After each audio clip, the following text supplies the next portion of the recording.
I don't know how else to start off an NBA Finals preview besides the fact that you should definitely check out this video because we're probably going to be right.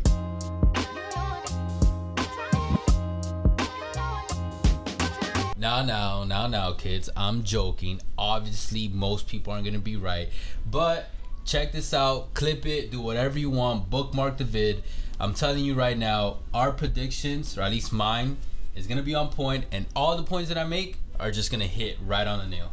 So, calling it right now. So, hey, man. So, there you go, man. Just get a second mortgage. Yeah, I know, right? Put your house down on these bets. Yeah, every single thing. Disclaimer, no, we're not telling you to do that. Yo, for legal reasons, we're not telling you. We're not. We are not. Absolutely not. Do not put all your money into Alibaba stock. I mean, anyways. I only made that joke because Erwin loves Alibaba. I do. I got mad money in that.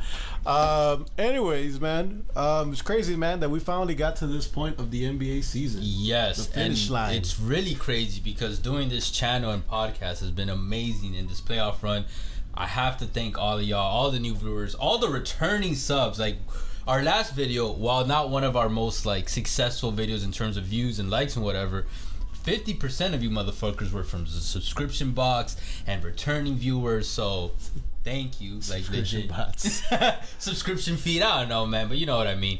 And I mean, it's true because like I've been using YouTube for way too fucking long, and I know what it's like. You're like scrolling on your phone or your iPad and like yeah, I won't check this video out now, and then you just keep scrolling to the next one, you know what I mean?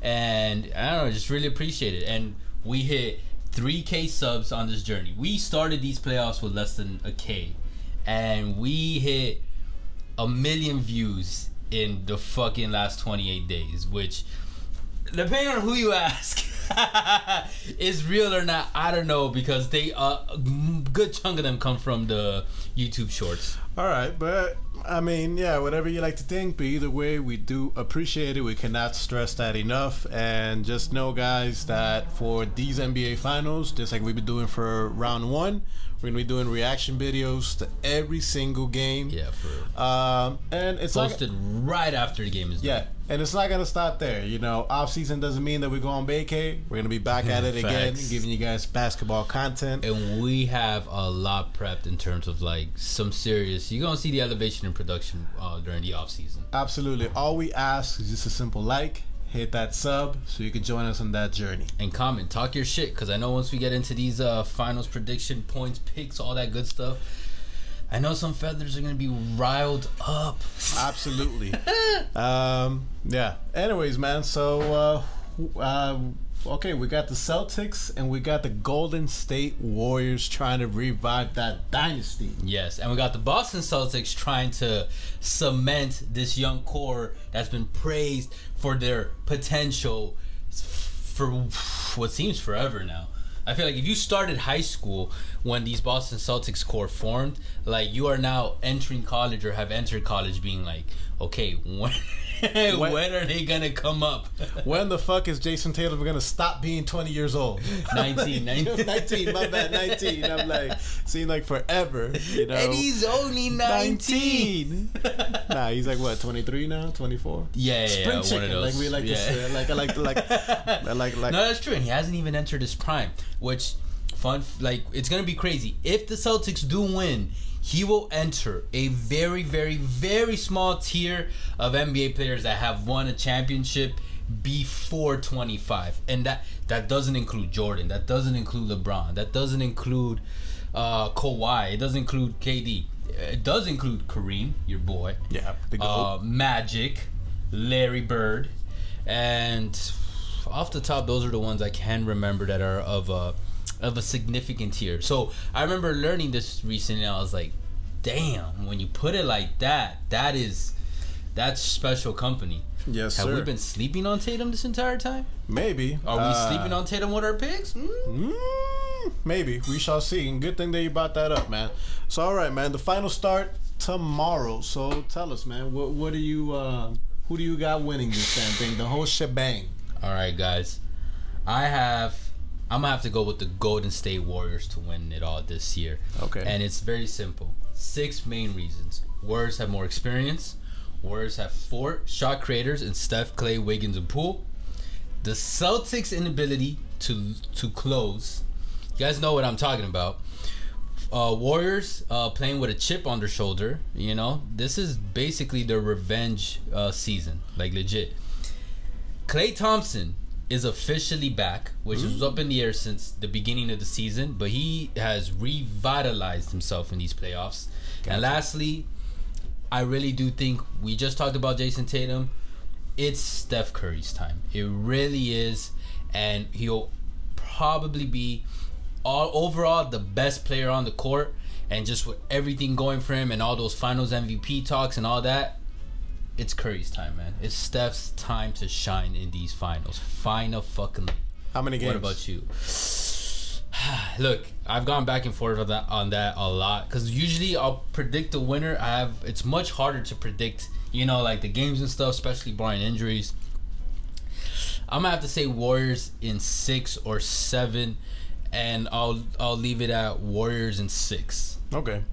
What about you? Pretty much, we're in agreement, except I have it in Warriors in 7, and you pretty much hit my points, man. I think the Golden State Warriors have way too much firepower, and with that firepower, they definitely know how to use it with that experience. Yes. No disrespect to the Celtics. I was like back and forth when I'm writing the notes. Like, a strong side of me thinks the Celtics might be able to pull it off in 6. Yeah, I do believe they can. Wait, in 6? In 6. In 6, because if it goes 7, I'm sorry, man. Like, I know the Celtics. Yeah, these are not the Heat, bro. No, not even that, man. Like, I know the Celtics have gone through like the much tougher road. They beat KD and Kyrie. They have beaten the champs. They beat a rugged Heat team, and they have shown that they've been road warriors. But the Warriors are different. Yeah, when it comes to that. But why? Like, why is 6 or 7 for the Warriors in your take? No, let's break down these points. Before I get into the points, there's some playoff stats I want to bring up so everybody can have in mind as this video goes on. So these are some stats I wrote down that I think are pretty. They stood out to me. I think they're pretty important how their series could play out as we're watching the games in the finals. So Golden State is 8-0 when leading after the third quarter these entire playoffs. 8-0. 8-0. Damn. And that's a 100% success rate for those who can't do the math. You can't get much better than that. You can't. And they are 4-3 when trailing after the third quarter, which is actually a pretty good fucking rate. When the only team with a better playoff record in games after trailing the third quarter goes all the way back to the Dallas Mavericks in 2010 to 2011, who were 6-4 whenever they were trailing the third quarter. And for those who don't remember, they took down a future dynasty in the Warriors in that year. Okay. And now for Boston, they have actually been the best second quarter performing team these entire playoffs with plus 17.2 points per 100 possessions. Okay. So for the Warriors, you watch out how they perform in the third quarter. For the Boston, watch out how they perform in the second quarter. Shit. Now, Warriors are 8-0 when leading after the third quarter. Boston is 10-1 after leading after the third quarter. You know, that is one loss. And after trailing the third quarter, this I found pretty interesting. I think this could be very detrimental when we're paying attention to the third quarter. Boston is 2-5 when trailing after the third quarter. So remember, Golden State 4-3 when trailing after the third. Boston 2-5 after trailing from the third. Keep that in mind. And I know Boston has faced some serious teams. That's something I'll get into later on in terms of their route to the championship stage. But they have not faced these Warriors in any of the 3 teams they faced to get to this point. Mm-hmm. So let's break down the first point. I had Warriors have more experience. It's something we both agree on. I think no matter what, whether you got Boston or Golden State going for, we're all in agreement that the Golden State Warriors have more experience in the playoffs, especially the finals and championship pedigree, compared to the Boston Celtics. Absolutely, no doubt. We're talking about 3 Hall of Fame players, like cemented. Hall of Fame coach. 1 Hall of Fame coach. And funny enough with the coaches, man, credit to Steve Kerr and to Coach Udoka making it to the finals in his first season. Yeah. And something as well to know about these two. These two are pupils of Coach Pop. And that's they're meeting right. in the freaking finals. That's crazy. I did forget. I have like learned like separately, but yeah, good point. Yeah. And bro, Pop must be like watching this like, look at my students out here, you know. The grasshoppers have become the Steve's become a master, but now Udoka, like, yo. All right, but let's break down this experience, because I know a lot of people are gonna talk about like the basketball per possessions, plus minus on the floor, shot creation, shot percentage, all that good stuff. Look, a lot of times in professional sports, it really comes down to some very simple shit. You can ask any pro athlete, any collegiate athlete, former, current, future even. When you have more experience, it just goes, you know, it's like, you know, a senior in high school versus a freshman in high school. Like, who's going to win anything? Take a test on any sport, you know what I'm talking about? Like, experience counts for something. And not only do they have, it's not like these Warriors have slightly more experience than the Boston. No, these motherfuckers have been to the finals 5 times already, 5 years in a row.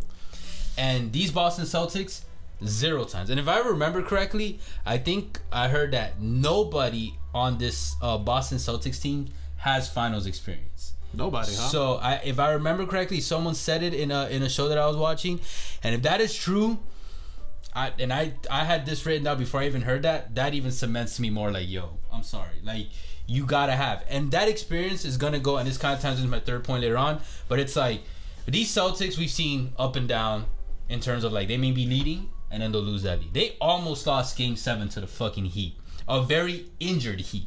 Yeah.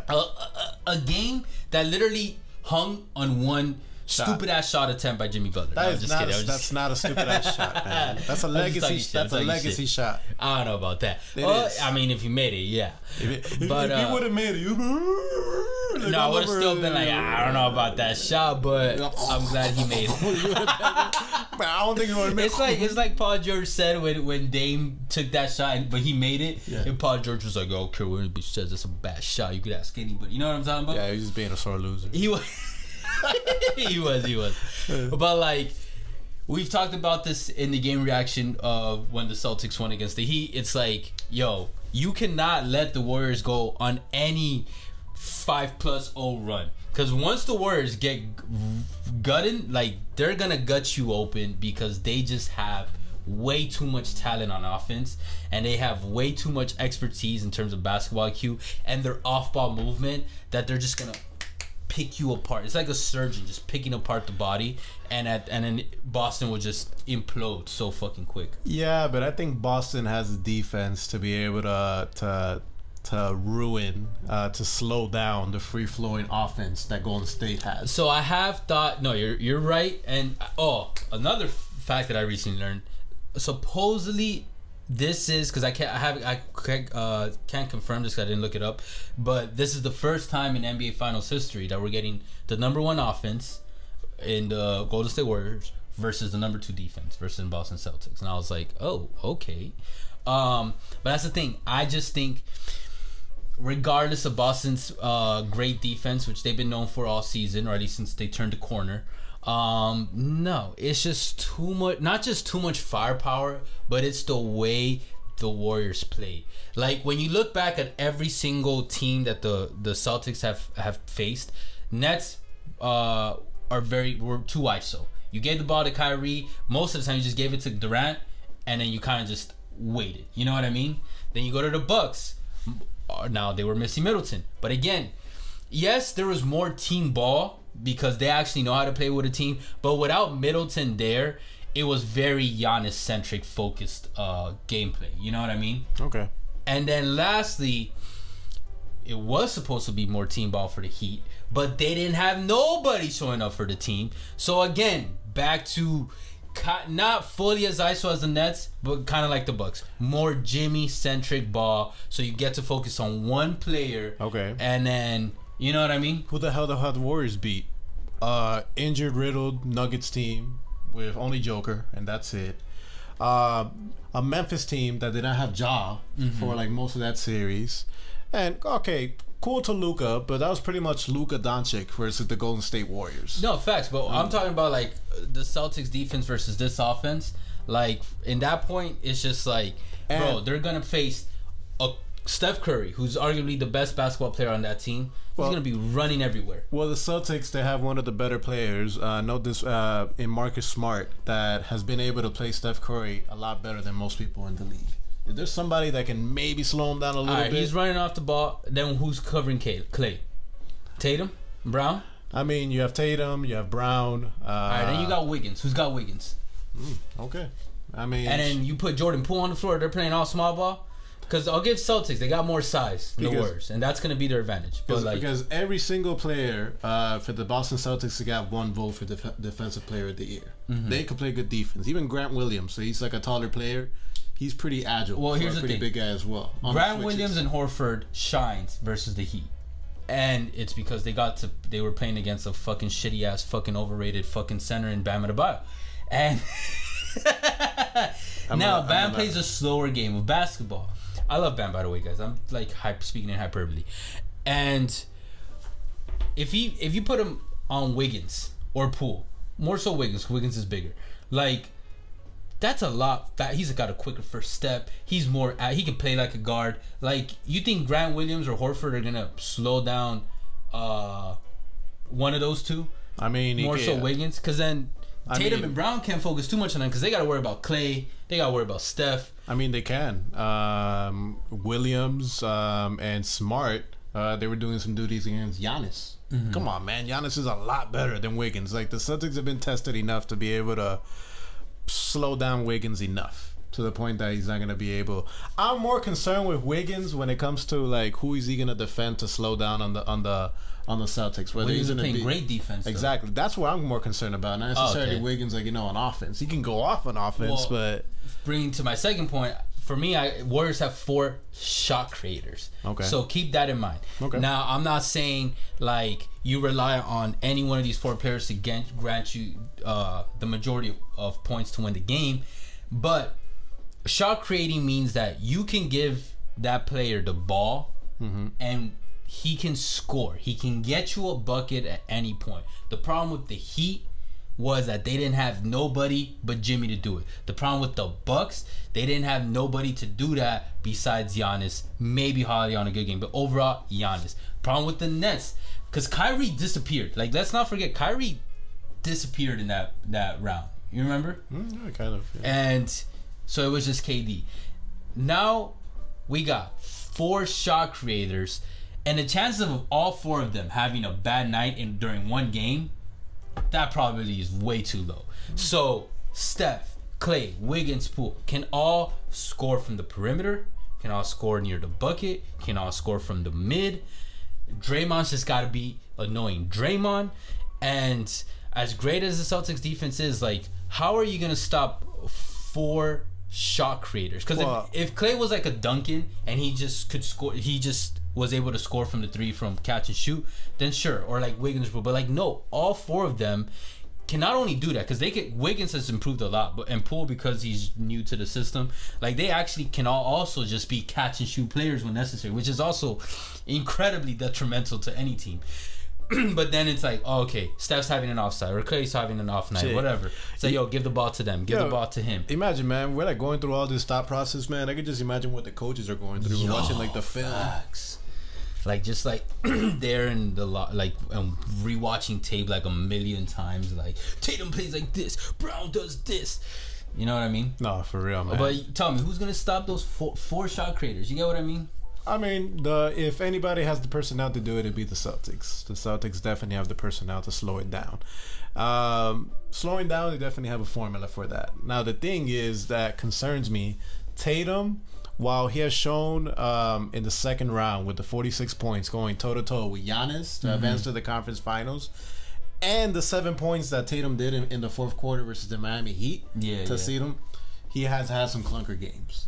If the Boston Celtics are going to make this a series and give themselves a legit chance to win the series, Tatum's going to have to be like on fucking fire, like thinking like, yo, Kobe Bryant is like watching my ass, like, yo, purple label, I gotta fucking go off.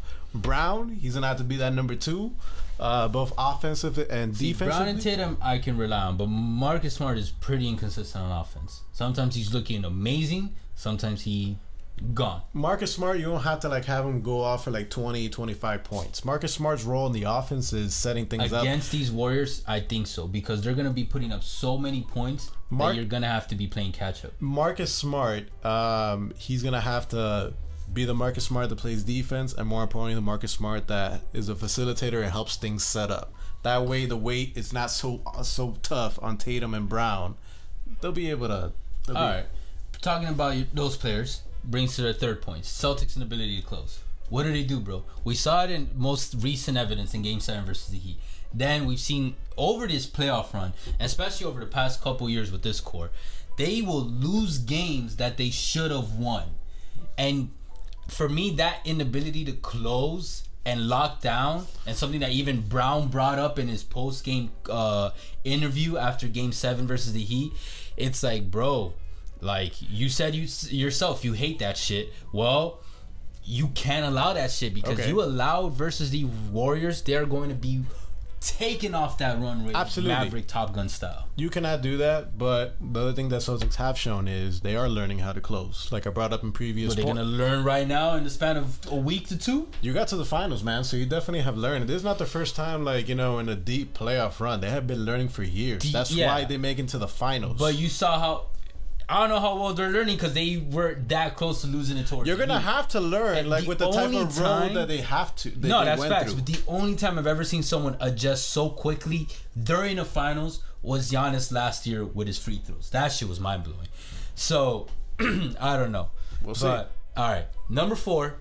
I said Warriors playing with a chip on their shoulder. Keep in mind, guys, they have missed the playoffs the last 2 years after 5 consecutive years in the finals. And they haven't won one without KD since 2015.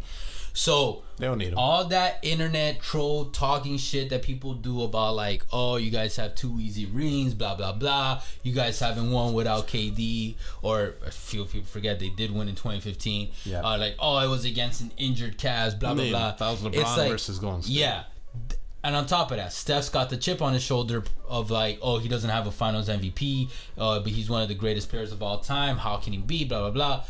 Well, that chip on your shoulder, which is what got the Spurs to fucking annihilate everybody in their path in 2014, the Warriors have that. That's part of the reason what's pushed them this far, and I think that's a part of the reason of what's going to get them past any hump in their way to win the finals. No matter if they were facing the Celtics, the Heat, the Nets, they're just on this disruptive path that nobody's going to be able to stop them. Shit. So they're pretty much like COVID in 2020. You feel me? The only other argument I can make to this is like the destiny-like playoff run the Celtics have had, taking down the KD Kyrie Nets, the defending champion Bucks, and with the greatest player in the world in Giannis, the Heat culture Miami team, like, and then to take down the comeback dynasty. Like, if I was a betting man, I wouldn't put my money on it, but I could see where sometimes life just kind of plays out in this beautiful story that, like, you couldn't even write for a movie. It could end up happening for Boston, and they won the championship for the first time since 2008 with this core that they've been building, which I'll give it to them. I really respect that it's a legit core that has been drafted, a little bit of trades, and they've held together, built from the ground up. But keep in mind, that's exactly also what this Warriors team has done with their core. Keep in mind, before we I just want to pray to the basketball gods that we do not have any more blowouts. Facts. The second round of the playoffs was amazing. The conference finals was complete ass. So I'm hoping for the finals it's a 180 turn, and we have a legit great finals. No, when it comes to that. Any final things you want to add? Yeah, that Klay Thompson is fully back, and I think that's going to be the X factor for this. I was looking at his 2022 playoff run, and he's averaging 19.8 points per game, 4.3 rebounds per game, 2.4 assists per game, 1 steal per game, on 45.7% field goal percentage, 39.3% from the 3, and 80% from the free throw, totaling 57.5 true shooting. Nice. His career playoff numbers are 19.5 points per game, 3.5 rebounds per game, 2.2 assists per game, 1 steal per game on 44.4% from field goal, 41.3% from the 3, 83.8% from free throw. Klay is fully back, and we've said, and before the beginning of the season, the Warriors were the dark horse because, like, dude, what are they going to do? I mean, how dangerous can they be with Klay Thompson fully back? Well, he is fully back as the playoffs have progressed. Well, just to put it into perspective, I might be wrong about this stat, but the Warriors are 2-5 when Klay Thompson has scored less than double digits. So that's how important he is. Oh yeah, and I expect him to score double digits throughout the remaining. Dude, like these numbers, like I've just already been high on Klay. I've said this in some of the game reactions. We are witnessing him fully back into form on both ends of the floor too, but especially on the offensive. Like he is starting to look like the second greatest shooter of all time. And now when I saw it, the numbers, I'm like, bro, he's actually doing better in some aspects than he has in his career. Like this guy is officially back. And then lastly, Steph Curry's time, his splash brother. Look, man, it's time for Steph Curry to win a Finals MVP. His shooting numbers for these playoffs have actually been his best in the fourth quarter. So keep that in mind. You say he's not clutch, man. not clutch my ass. Clutch shots, I don't know, but he's been 53% from the field, 44% from three, and 90% from free throw in the fourth quarter throughout these entire playoffs. And when you look at his accolades, he's got 2 MVPs, 1 unanimous, 8 All-Star, 8 All-NBA teams, 1 All-Star MVP, 2 scoring champs, 1 steals leader, 1 50-40-90 club season, considered the greatest three-point shooter of all time, most three-pointers in a regular season, most career three-pointers ever. What is he missing? A permanent spot in your boys' crew. Yeah, and a Finals MVP. And guys, I think this is it. This is the year. Same way that Peyton Manning won his second Super Bowl, and people were like, "Oh, the Broncos, I don't know," and they weren't like the best ones on paper in the Super Bowl. Sometimes, like I said with the Boston Celtics, it's just destiny, and I think it is time. Time has arrived for Stephen Wardell Curry to win his Finals MVP.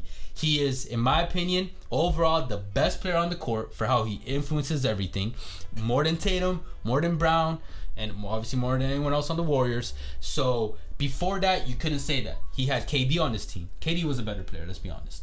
When he would face LeBron, LeBron was a better player, to be honest. Now, he's got the experience, he's got the skill set, he's got the age, and he's got the offensive power. We're not going to talk about defense, but he's just putting effort on defense, you know? And it's time. I think this is going to be Steph Curry's final. I really hope he doesn't make me eat my words. But that's ultimately the cherry on top. That's just going to, like, Warriors in 6, man. I think he's just going to prove himself. The Warriors are going to prove themselves. And they're just going to end all this talk of, like, you know? I'm just low-key happy that they're not legit. I'm just low-key happy that the Celtics put me out of my suffering, and I could actually finally look at a series like a basketball fan, like objectively, and I'd be like stressed the fuck out, like, you know, even though I knew if the Miami Heat would have made this, they would have gotten demolished by the Warriors. Probably. Like no Vaseline. I'm surprised though.